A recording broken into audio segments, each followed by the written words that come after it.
Richard is upstairs looking at someone's bottom. What is that all about, I wonder? knows? Yes, we're in the loose lip surgery. I tell you, we've read some things on this show. And right now I'm having one of those moments where I'm just thinking maybe my career's about to fall into an abyss. Oh, but I think that might have happened before, Mel. Yes, in the loose lip surgery with none other than Sam Amos, who joins us now. Polite ripple from the floor, please, ladies and gentlemen.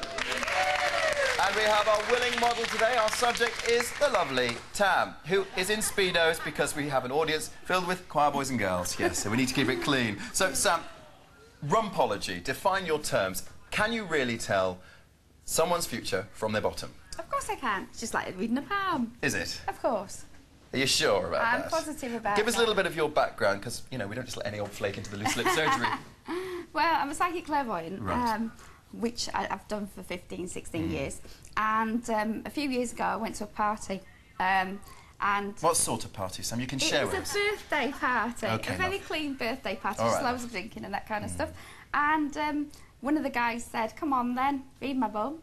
And that was it, because you know, I'm a natural clairvoyant, and I believe that anybody can read anything if you've got the sort of... So he threw down the gauntlet, so to speak, and said that you can read any body part. It's a blessed relief, frankly, that it was just his bottom, I'm sure, Sam. OK, well, what can you tell from someone's bottom, and what do you look for in particular? Tam is prone, clearly, here, with everything that he has to offer on show. Why don't you dive in, Sam? Well, it's the shape of the bottom. Basically, with Tam, with this cheek here, he's a very outgoing guy, but not only that, he's very determined to get where he wants to get in life. Career-wise, I would say he's very hard-working. Now, how can you tell these things specifically? Because at the moment, I think, isn't it wonderful, ladies? The pressure is off you, it's now on the men. In this body-conscious day and age, this boy is actually going to the effort of flexing his buttocks. You're a little bit concerned, aren't you, sir? You're worried about your rear not being quite the rear of the ear that Melinda's is. OK, go on. OK, well, it's basically this cheek here, the superficial lines that I can see, and the shape of the bottom as well. OK. So is it very much like your mound of Venus, if you like? Is that what that's called, the one on the hand? That's right, yeah. Right, OK. Your mound of Venus, which apparently... Well, this one's very high, isn't it, my love? So yeah. Clearly I'm generous and spirited and gregarious, like most Sagittarians.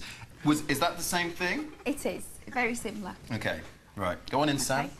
Well, I would say that in the past he has been hurt with this cheek.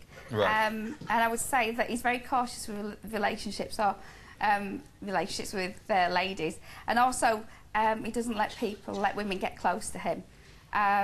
OK. Lie flat down, because, frankly, we've seen enough of your face. No, it's not. Now, can you read, just so we've got a squarer view for the punters back home and those on the floor, Melinda, can you read through cellulite? I asked this for the ladies.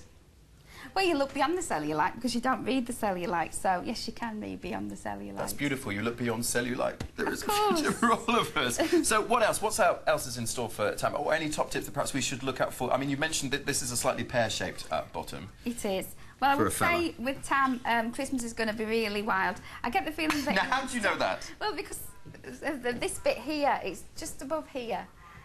This little mound there, if you like. Right. I would say that he's talking about going, staying with friends or maybe going overseas as well, right. Which would be really exciting for him. Let me go to the front of the engine. Tam, does that sound right? Yeah. Yeah, it does. Yeah. OK, right, well, you're bang on with that, my love, but I wonder what you'd make of this particular bottom, OK? It's a celebrity's bottom. Let's see how accurate you can be. Let's take a look at this, ladies and gentlemen. OK.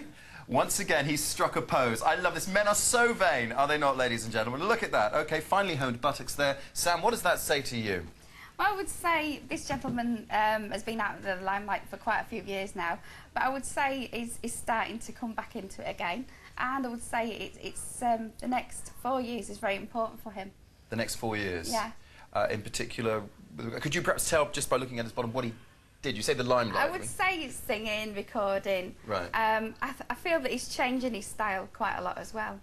Okay. Over the next 12 months, I would say he's changing it quite a lot. OK. Is he happy in love? Very happy. Very satisfied? I would say so. Do you think he's a success, would you say? Yes, definitely. Well, ladies and gentlemen, let's reveal who that mystery bottom belongs to. There he is. Give us a twirl. It's Mr. Alec Jones. What do you know? And there was you hoping it was someone from a Levi advert. Well, Sam, you've proved your weight in gold, my love. What's next for you? What else can you read? You say every body part. Where will you go, Sam? Well, I think I'll stick at the bottoms, but I like my clairvoyant and my psychic stuff as well. So doing a lot for charity just lately. And lots of charity, a worthy cause as well. Sam Amos, thank you very much indeed. We've got to give it up here for the lovely Tam. Well done, mate. What a terrific sport. It's over to you, Mel.